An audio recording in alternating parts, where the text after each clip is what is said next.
Hello everyone, welcome back to my channel. আশা করছি সবাই অনেক ভালো আছেন। আমরা আলহামদুলিল্লাহ ভালো আছি।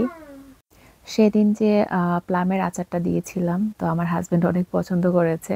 তো আজকে আবার আসলাম প্লাম নিতে। আজকে একটু বেশি করে নিব, বেশি করে আচার দিয়ে রেখে দিব যেন এই বছর আমাদের আর না লাগে। যদিও প্লামগুলো একদম পেকে গিয়েছে, পেকে নিচে পড়ে নষ্ট হয়ে যাচ্ছে। পাকা প্লাম থেকে কাঁচা প্লামের আচারটা অনেক মজা হয়। পাকলে তো মিষ্টি হয়ে যায়, তো সেটা আমার ভাল লাগে না। তো যদিও এই প্রথম আমি আচার দিয়েছিলাম, অনেক মজা হয়েছে। আমার চ্যানেলে অলরেডি আচারের রেসিপিটা দেওয়া আছে। আজকে আর রেসিপি শেয়ার করব না।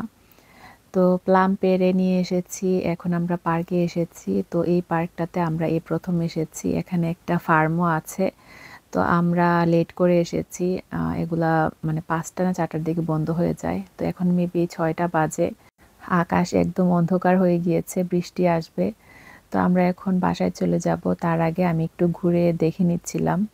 তো এখানে দেখতে পাচ্ছেন গেটটা বন্ধ, আর এখানে হচ্ছে টাইম দেওয়া আছে কয়টা থেকে কয়টা খোলা। তো ভেতরে তো আর আজকে যেতে পারবো না, বাহির থেকেই দেখে নিচ্ছি। তো এখানে আরেকজন ফ্যামিলি এসেছিল, ইন্ডিয়ান। তো ওনাদের সাথে অনেকক্ষণ গল্প করলাম। আর এই পার্কটা অনেক সুন্দর, জঙ্গলের ভেতরে আর কি, চারিদিকে হচ্ছে জঙ্গল আর জঙ্গল। তো এই তো আমরা এর মধ্যে বাঙালি শপে গিয়েছিলাম। বাঙালি শপ থেকে আমি আচারের জন্য সরিষার তেল আনতে গিয়েছিলাম। তো সরিষার তেলের সাথে আমার আরও টুকিটাকি মানে কতগুলো জিনিস আনছি এখানে। শিমের বিচি, তারপর পাউডার মিল্ক, সাতকরা, কচুরমুখী, তারপর বিরিয়ানির মশলা, এগুলা নিয়ে এসেছি।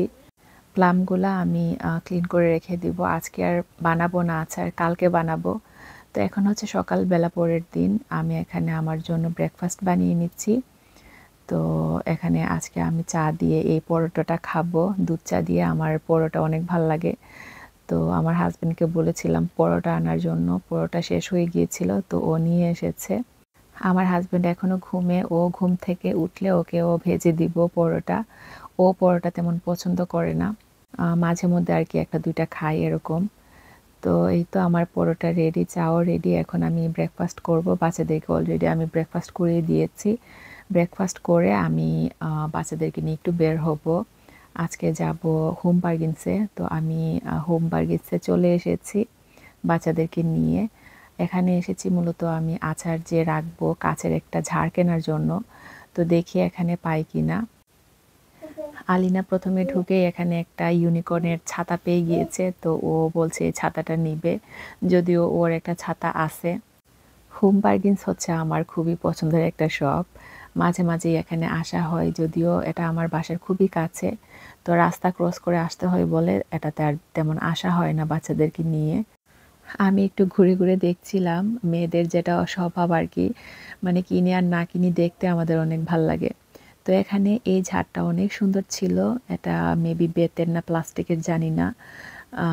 এই বাস্কেটগুলাতে মানে সুন্দর করে সাজিয়ে রাখলে আর কি ভাল লাগে। আমি বেশি রেকর্ড করতে পারি নাই, কারণ দুইজনকে সাথে করে নিয়ে আসলে ওদেরকেই টাইম দিতে হয়। আর লিয়ানা দেখা যায় শপে আসলেই ও একটা দৌড় দেয়, ও গাড়িতে বসতে চায় না। কালারফুল জিনিস দেখলে তো বাচ্চারা ধরতেই চাইবে। তো যাই হোক, এই সাইডে দেখতে পাচ্ছেন মানে অরেঞ্জের সেকশন, খুবই সুন্দর লাগছিল, ইয়েলো কালার। তো এখন এসেছি এই ফ্লাওয়ারের সেকশনগুলোতে। ফেক ফ্লাওয়ার্সগুলো অনেক সুন্দর, এগুলো দেখতে একদম রিয়েল মনে হয়। তো এখানে দেখতে পাচ্ছেন কাশফুলটা খুবই সুন্দর লাগছিল, মনে হচ্ছিল যেন একটা নিয়ে যাই, একদম রিয়েল মনে হচ্ছিল। প্রাইস হচ্ছে 34 পাউন্ড, খুবই সুন্দর। যেটার জন্য এসেছি এই ঝাড়গুলা নিতে, তো এখানে আমার মন মতো ঝাড় পাই নাই। এই ঝাড়টা অনেক ছোট ছিল, আমি চাচ্ছিলাম একটু মিডিয়াম সাইজের। তো যাই হোক, এখন এসেছে আমি আজদাতে। আজদাতে এসে পেয়ে গিয়েছি। তো খুবই ভাল লাগছিল, মানে খুশি লাগছিল, যেহেতু সন্ধ্যা হয়ে যাচ্ছে। আমার এখান থেকে না পেলে আবার যেতে হতো পাউন্ডল্যান্ডে। তো সেখানে গিয়ে আমার ইচ্ছা ছিল আর কি সেখান থেকে নিব।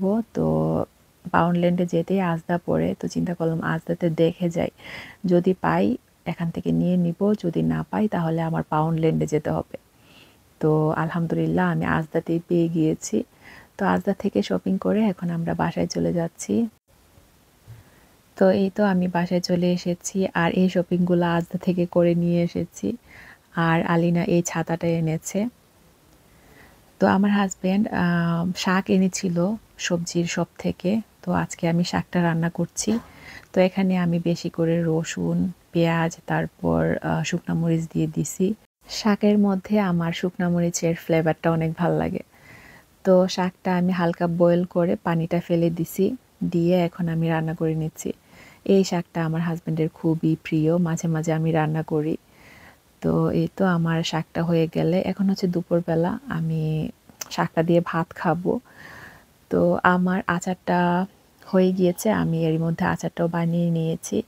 তো আচারের রেসিপিটা আমি আর এই ভিডিওতে শেয়ার করছি না। আমার একটা ভিডিও আছে আমার এই চ্যানেলে আচারের রেসিপি দেওয়া আছে। আপনারা চাইলে আমার চ্যানেলে গিয়ে আর কি চেক করতে পারেন। আমি তো ভয়ে ছিলাম যে এই ঝাড়ে আচারগুলো আটবে কিনা। তো আলহামদুলিল্লাহ ঝাড়ে হয়ে আরেকটু বাকি ছিল। আমি ছোট আরও একটা ঝাড়ে ভরে রেখেছি। তো ছোট ঝাড়টা চিন্তা করছি আজকে পার্কে নিয়ে যাব। আজকে আমার নেইবারদের সাথে বিকালে পার্কে যাব। তো ওদেরকেও টেস্ট করাবো। তো এই তো আমার আচারের ঝাড়টা একদম রেডি। তো এখন হচ্ছে বিকেলবেলা আমি এই ছোট ঝাড়টা নিয়ে নিচ্ছি আমার নেইবারদেরকে টেস্ট করানোর জন্য। পার্কে নিয়ে যাব। তো আমরা পার্কে বসে খাবো। এই তো আমরা পার্কে চলে এসেছি আর আমার এক নেইবার কুচকুচ দিয়ে বিরিয়ানি রান্না করে এনেছে। খুবই মজা হয়েছিল। আর আমার আচার খেয়ে তো সবাই একদম ফিদা হয়ে গিয়েছে। বলছে আর কি খুবই মজা হয়েছে আচার।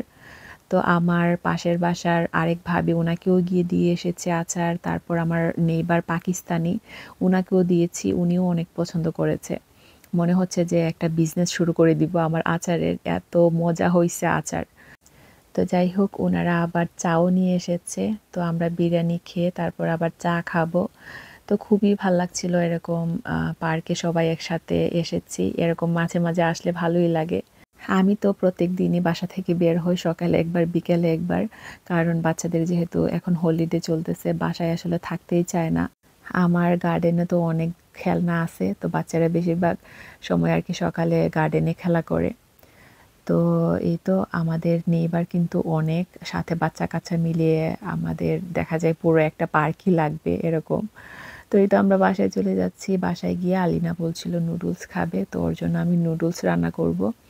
তো এই তো আমি নুডলসটা বসিয়ে দিয়েছি। আজকে খুবই সিম্পলভাবে রান্না করছি। ও নরমালি দেখা যায় আমি এটাতে ডিম তারপর মিক্সড ভেজিটেবল এগুলা দেই। তো আজকে পানি দিয়ে সাথে মসলাটা দিয়ে রান্না করে নিয়েছি। এখানে দেখতে পাচ্ছেন একদম খালি ঝাড় নিয়ে এসেছি। তো এই ছিল আমার আজকের ব্লগ। আশা করছি ভালো লেগেছে। সবাই ভালো থাকবেন। আল্লাহ হাফেজ।